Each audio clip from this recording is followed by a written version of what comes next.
Hey everyone, and welcome back to the season final of Build, Create and Learn a Maker's Journey. I'm your host Stefan, and starting this podcast was one of the best decisions I've made this year. It's been a ride full of twists and turns I didn't anticipate.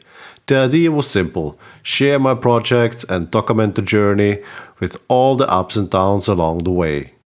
For season 1, I set myself the challenge of upgrading my FPV drone with a telemetry system to track GPS data and environmental data.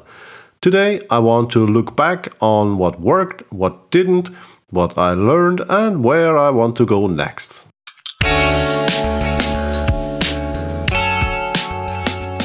When I started, I honestly didn't know what hardware I would need. I just had this itch. I want my drone flights to finally also have useful GPS data. The road was not straightforward. The hardest point for me was this episode about the SD card challenge.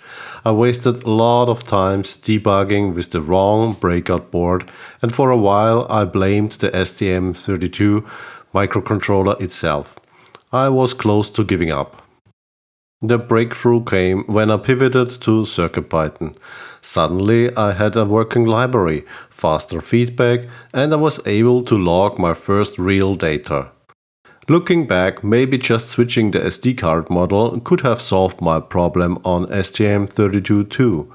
But that's part of the journey. Sometimes a pivot gives you back motivation when frustration is too high. Along the way, I also had to face soldering and wiring challenges.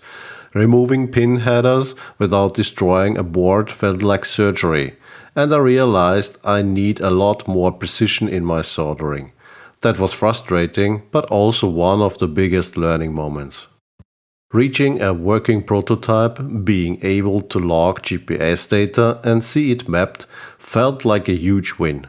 For someone like me, with a generalist mindset and tons of ideas pulling me in different directions, sticking to a project long enough to have something to show is already an achievement.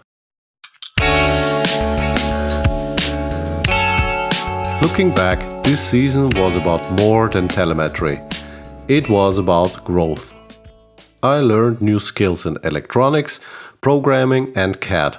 I discovered that the areas I struggle most with given me the biggest breakthroughs. Documenting the journey was a powerful tool. It forced me to stop, reflect, and think about alternatives instead of just pushing forward blindly. In reflection, I believe this is the key to building working prototypes without over-engineering. I even created a small motivational poster series for workshops as a reminder that sometimes just a spark is enough to keep pushing through the tough moments. Having mine on the wall was a small but useful motivator. So, what's next? I don't have a final answer yet. I'm exploring ideas, another drone project, maybe something in aerospace, maybe even a small SaaS product from scratch. I'm also intrigued by products that combine hardware and software into a new product.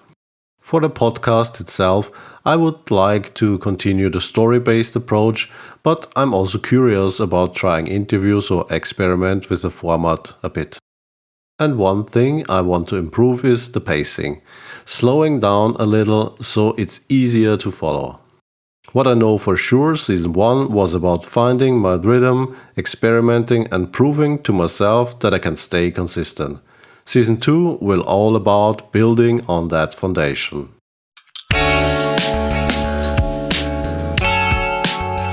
Thank you so much for listening, whether you joined from the beginning or just tuned in recently. This podcast is about sharing my journey as a maker, the good, the bad and the unexpected. I hope it inspires you to build something, create something, or simply learn something new. And of course, if you want a weekly behind-the-scene peek at what I'm tinkering about, projects that don't always make it into the podcast, subscribe to my Maker's Logbook newsletter and get a free poster for your workshop. That's it for Season 1 of Build, Create and Learn a Maker's Journey. Thanks again for following along, and I will see you in Season 2. Let's keep building, creating and learning together.